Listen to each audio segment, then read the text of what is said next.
Early in 1854, Pierce received a visit from members of his own party, including Illinois Senator Stephen A. Douglas. Douglas informed Pierce he was sponsoring a bill called the Kansas-Nebraska Act. The Kansas-Nebraska Act is one of the key moments in all of American political history. The act was designed to repeal the Missouri Compromise of 1820, which banned slavery in states above the southern border of Missouri. The intent was to let the new territories of Kansas and Nebraska, both north of the boundary, decide for themselves if they wanted slavery or not. Douglas promised to make Pierce's presidency a living nightmare if Pierce didn't support the scheme.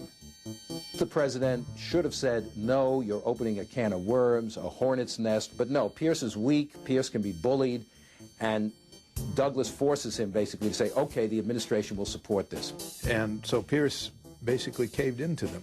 And as a consequence, most of the Northern Democrats in the Senate and exactly half of the Northern Democrats in the House supported the bill, and that was just enough to get it through Congress.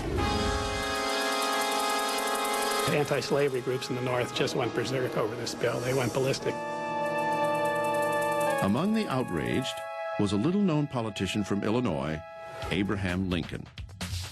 Lincoln was so angered by the blatant pro-slavery act that he helped create a radical new political party to oppose the expansion of slavery, the Republican Party. Previously, he talked about slavery now and then, but basically he'd just been a fairly ordinary Whig politician.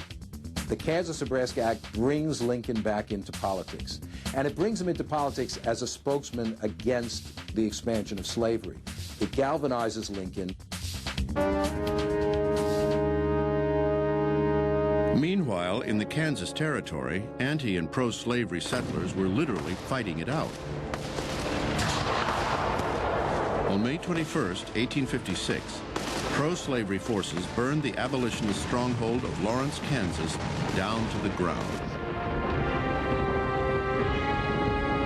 The whole political situation begins to disintegrate, and Pierce is completely incapable of putting it back together again. Pierce failed to see his role in the deterioration of the Union. He genuinely thought he had a shot at a second term, but even his own party rejected him.